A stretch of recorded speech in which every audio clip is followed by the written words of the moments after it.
अजितदादांच्या अकाली जाण्यानं राज्यातील कोणत्या एका जिल्ह्याचं नुकसान झालेलं नाही, तर संपूर्ण राज्याचं नुकसान झालं आहे. जी पोकळी कधीही भरून निघणार नाही इतकं मोठं नुकसान झालं आहे. अजित पवार नेते म्हणून राज्याचे होते, अर्थमंत्री म्हणून सुद्धा राज्याचं काम बघत होते.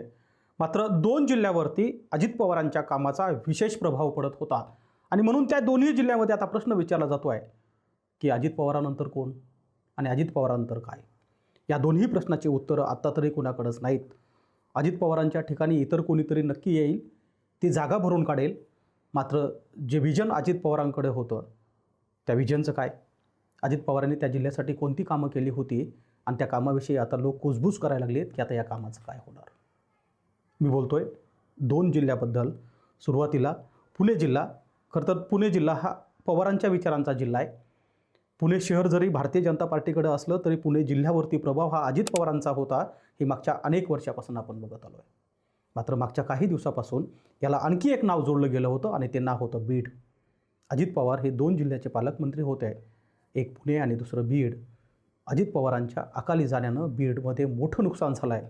नुकसान कसं झालं आहे, काय व्हिजन अजित पवार घेऊन बीडमध्ये गेले होते, या सगळ्या संदर्भात बोलण्यासाठी मी आज तुमच्या समोर आहे. नमस्कार, मी गोविंद शेळके आणि तुम्ही बघताय कट टू कट. खरं तर अजितदादा आणि बीडचा तसा संबंध केवळ आत्ताचा म्हणजे पालकमंत्री पदापुरता नाही आहे. म्हणजे मी आठवण करून देतो की राष्ट्रवादी काँग्रेससोबत ज्यावेळी आघाडी सरकार म्हणून सत्तेत होती त्याही काळामध्ये राष्ट्रवादी काँग्रेसची नंबर 2ची ताकद राज्यात कुठल्या जिल्ह्यात होती, तर तो जिल्हा होता बीड. म्हणजे ज्या काळामध्ये राष्ट्रवादी काँग्रेस सत्तेत होती काँग्रेससोबत, त्याही काळामध्ये सांगली जिल्ह्यात सगळ्यात जास्त आमदार राष्ट्रवादी काँग्रेसचे होते आणि सगळ्यात जास्त आमदाराची संख्या दुसऱ्या नंबरला जर कोणत्या जिल्ह्यामध्ये होती तर ते अर्थात बीड जिल्ह्यामध्ये होती. त्यामुळं आज केवळ अजित पवार पालकमंत्री बीडचे झालेत म्हणून बीडमध्ये राष्ट्रवादीची ताकद आहे, अजित पवारांच्या विचाराची ताकद आहे असं म्हणणं चुकीचं राहील. इतिहास असा सांगतो की शरद पवारांनी राज्यामध्ये आणि देशामध्ये ज्याही वेळेस वेगवेगळे प्रयोग केले त्या प्रयोगामध्ये बीड जिल्हा हा अगदी त्यांच्या खांद्याला खांदा लावून उभा होता. आधी तो शरद पवारांसोबत आणि शरद पवारांच्या पक्षाच्या फुटीनंतर तो अजित पवारांसोबत उभा टाकला होता. त्याच बीड जिल्ह्यामध्ये अजित पवार ज्या परिस्थितीमध्ये पालकमंत्री झाले होते ती परिस्थिती समजून घेणं गरजेचं आहे. खरं तर ज्या बीड जिल्ह्यामध्ये आत्ताचं म्हणजे महायुतीचं सरकार आल्यानंतर धनंजय मुंडे मंत्री झाले, धनंजय मुंडे हे पालकमंत्री म्हणून सुद्धा घोषित झाले. त्यानंतर धनंजय मुंडे पालकमंत्री म्हणून काम बघत असतानाच मसाजोग या ठिकाणी सरपंचाचं अपहरण झालं. अपहरणानंतर त्यांची हत्या झाली आणि त्याचे परिणाम आपल्याला माहिती आहे की केवळ बीड जिल्हाच नाही तर राज्य आणि देशावरती पडले. ज्या परिस्थितीमध्ये धनंजय मुंडेवरती आरोप होत होते, धनंजय मुंडेंच्या सहकार्यावरती आरोप होत होते, त्यावेळी अशा जिल्ह्यामध्ये पालकमंत्री म्हणून एक खमक्या माणूस पाहिजे होता आणि अर्थात सरकारने तो निवडला आणि तो खमक्या माणूस होता अजितदादा पवार. खरं तर पालकमंत्रीपद हे केवळ DPDCमध्ये वार्षिक नियोजन आराखड्याला मंजुरी देण्यापुरतं मर्यादित राहत नाही, जिल्ह्याच्या विकासावर चर्चा करण्यासाठी मर्यादित असत नाही, तर जिल्ह्याच्या कायदा व सुव्यवस्थेवर सुद्धा पालकमंत्री कशा प्रकारे वचक ठेवू शकतात याचं उदाहरण अजित पवारांनी घालून दिलं होतं. काय झालं मागच्या वर्षभरामध्ये, ज्या काळामध्ये ज्या कालखंडामध्ये अजित पवार हे बीड जिल्ह्याचे पालकमंत्री होते त्या कालखंडामध्ये गुन्हेगारावर वचक होता. कुठलाही गुन्हा राजकीय दबावातून लपवला जात नव्हता आणि म्हणून अजित पवारांनी केवळ जिल्हा सरळ करायचं काम नाही केलं तर कायदा सुव्यवस्थेच्या संदर्भात सुद्धा महत्त्वाचे निर्णय घेतले आणि त्याच जिल्ह्यामध्ये आपल्या कामाचा वचक दाखवला. खरं तर बीड जिल्ह्याचं दुर्दैव असं आहे की ज्या काळामध्ये 5-5.5 वर्षाची सत्ता भोगून पुन्हा सत्तेमध्ये गेलेले नरेंद्र मोदीच्या पहिल्या सरकारमध्ये मंत्री झालेल्या गोपीनाथ मुंडेला ज्यावेळेस बीड जिल्ह्याने गमावलं होतं त्याच वेळेस बीड जिल्ह्याचं खऱ्या अर्थाने मोठं नुकसान झालं होतं. कारण विजनरी असलेला एक नेता आमच्यातून निघून गेला होता. आता हा दुसरा आघात आहे की दुसरा एक नेता बीडमध्ये आला होता. बीडमध्ये येऊन त्याने बीडच्या सगळ्या योजना कागदावरती मांडायला सुरुवात केली होती. यातल्या निम्म्या अर्ध्या योजना मंजूर केल्या होत्या आणि त्या परिस्थितीमध्ये आज अजितदादाचं असं अकाली निघून जाणं हे सगळ्यांनाच अगदी चटका लावणार आहे. काय झालं होतं बीडमध्ये आपल्या सगळ्याला माहिती आहे की बीड जिल्ह्यामध्ये अजित पवार ज्यावेळी पालकमंत्री म्हणून आले त्यावेळेस अजित पवार एक गोष्ट मात्र कायम फिरताना सांगत होते राज्यभर, ती अशी होती की वाढप्या आपल्या जवळच्या माणसाला थोडं जास्त वाढतो. म्हणजे काय होतं की राज्याचा अर्थमंत्री असलेल्या अजितदादांनी आपल्या जवळचा जिल्हा म्हणून कधी बारामती असेल, कधी पुणे जिल्हा असेल किंवा बारामती शहर असेल, त्यानंतर बीडसाठी थोडासा हात मोकळा सोडला होता. त्याची उदाहरणं खरं तर मी पुढच्या काही मिनिटांमध्ये ज्या योजना ज्या विकासाची कामं तुमच्यासमोर ठेवणार आहे ते सांगितल्यानंतर लक्षात येईल. काय झालं होतं, अजित पवारांनी काय केलं बीड जिल्ह्यामध्ये?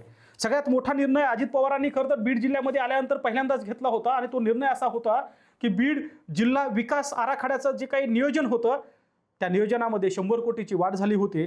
सुरुवातीला मला वाटतं 450 पावणे 500 कोटीचा हा आराखडा थेट 575 कोटीवर गेला होता आणि अजित पवार आल्यानंतर बीड जिल्ह्याच्या विकास कामाला गती मिळाली होती.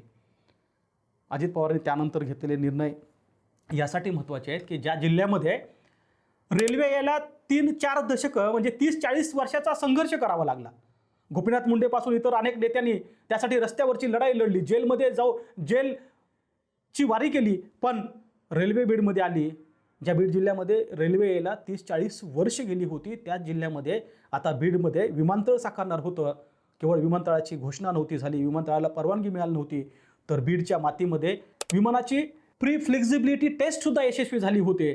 पुढच्या काही दिवसामध्ये कदाचित बीडच्या मातीमध्ये एखादं विमानतळ साकारलं असतं आणि त्या विमानतळावर एखादं विमान येताना बघितलं असतं. ज्या जिल्ह्यानं रेल्वे येण्यासाठी 30-40 वर्षाची प्रतीक्षा केली होती, अजित पवारांच्या कामाची ही ताकद होती की त्याच जिल्ह्यामध्ये आता मात्र विमानतळ साकारणार होतं. आता त्या विमानतळाचं काय होणार? आशिया खंडामध्ये सगळ्यात मोठ्या ग्रामीण भागातील मोठा दवाखाना असलेल्या स्वामी रामानंद तीर्थ वैद्यकीय महाविद्यालय आणि ग्रामीण रुग्णालयाच्या दृष्टीनं अजित पवारांनी जे पाऊल उचललं होतं ते इतकं मोठं होतं की या हॉस्पिटलमध्ये सुपर स्पेशालिटी हॉस्पिटल तयार करण्यासाठी जवळपास 1100 कोटी रुपयाच्या निधीची तयारी केली होती. आपल्या सगळ्याला माहीत आहे की 1106 कोटी रुपयाचा हा जो काही आराखडा होता तो आराखडा कागदावरती मंजूर झाला आहे. कदाचित पुढच्या काही दिवसामध्ये प्रत्यक्ष कामाला सुरुवात झाली असते. महाराष्ट्रामध्ये असे वैद्यकीय महाविद्यालय फार कमी आहेत की ज्या वैद्यकीय महाविद्यालयाची रोजची ओपीडी ही किमान 4-4.5 ते 5 हजार रुग्णाची असते. अंबाजोगाई शहरामध्ये आजही रोज 4-5 हजार रुग्ण नुसत्या ओपीडीमध्ये उपचार घेतात आणि म्हणून अजित पवारांचं व्हिजन असं होतं की त्या स्वामी रामानंद तीर्थ वैद्यकीय महाविद्यालयामध्ये सुपर स्पेशालिटी हॉस्पिटल झालं पाहिजे आणि त्यासाठी 1106 कोटी रुपयाच्या आराखड्याला मंजुरी दिली होती. आता या आराखड्याचं काय होणार? हा आराखडा पुढे जाईल. एवढंच नाही तर बीड जिल्हा रुग्णालयाच्या इमारतीसाठी, बीड जिल्हा रुग्णालयाच्या इतर व्यवस्थेसाठी अजित पवारांनी 304 कोटी रुपयाचा विकास आराखडा तयार केला होता. त्यासोबतच लागून असलेल्या नर्सिंग महाविद्यालय आणि वसतिगृहासाठी सुद्धा जवळपास 176 कोटी रुपयाची तरतूद करण्यात आली होती. प्रश्न आता उपस्थित होतोय की या नर्सिंग हॉस्पिटलचं काय होणार? प्रश्न आता असा उपस्थित होतोय की या नर्सिंग महाविद्यालय आणि हॉस्टेलचं काय होणार? ज्या बीड जिल्ह्यामध्ये राज्यात सर्वाधिक जास्त रेशीम कोष निर्मिती होते त्याच बीड जिल्ह्यामध्ये रेशीम पार्क उभा करण्याचं स्वप्न अजित पवारांनी बघितलं होतं. हे स्वप्न नुसतं कागदावर बघितलं नव्हतं तर त्याच्या मंजुरीकडचे प्रस्ताव तयार झाले होते आणि काही दिवसात बीड जिल्ह्यामध्ये रेशीम पार्क उभा राहणार होतं. काय झालं असतं? ज्या बीड जिल्ह्यामध्ये सर्वाधिक जास्त रेशीम कोष निर्मिती होते, ज्या जिल्ह्यामध्ये सर्वाधिक जास्त शेतकरी रेशीम कोशाचं उत्पादन घेतात त्या जिल्ह्यासाठी हा रेशीम पार्क त्यांच्या शेतकऱ्यांचं भलं करण्यासाठी मोठा प्रकल्प ठरला असता. मात्र आता या प्रकल्पाचं काय होणार असे प्रश्न खरं तर जिल्ह्याला पडलेत. म्हणजे जिल्हा रुग्णालयामध्ये कॅथ लॅब उभा करण्यासाठी तब्बल 66 कोटी रुपयाची योजना अजित पवारांनी कागदावरती आणली होती. यातल्या सगळ्या योजना मंजुरीच्या पुढे गेलेल्या आहेत. बीड शहराच्या रस्त्याचा प्रश्न असेल, 20-22 कोटी रुपयाचा निधी एका दणक्यात अजित पवारांनी बीडसाठी दिला होता. आता मी जी यादी तुम्हाला वाचून दाखवतोय ही यादी याची बेरीज केली तर ती किमान 2000 कोटीपेक्षा जास्त पैशांची होते.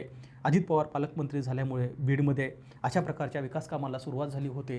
आता अजित पवार नसणार आहेत. अजित पवारांच्या ठिकाणी कोणीतरी बीडला पालकमंत्री म्हणून नक्की येईल. पण या योजनांचं काय होणार आहे? ज्या जिल्ह्यानं अजित पवारांच्या माध्यमातून खरं तर ज्या जिल्ह्यांमध्ये रेल्वे येत नव्हती त्या जिल्ह्यामध्ये विमान येण्याचं स्वप्न अजित पवारांच्या माध्यमातून जिल्ह्यांनी बघितलं होतं, ते आता खरंच विमान बीडच्या मातीवर, बीडच्या जमिनीवर उतरणार का? ज्या विकास कामाचा धडाका अजित पवारांनी बीडमध्ये लावला होता तो पुढे कोण घेऊन जाणार असे असंख्य प्रश्न सध्या बीडकरांना सतावत आहेत. आता तरी या प्रश्नाचं उत्तर बीडकरांकडे नाही आहे.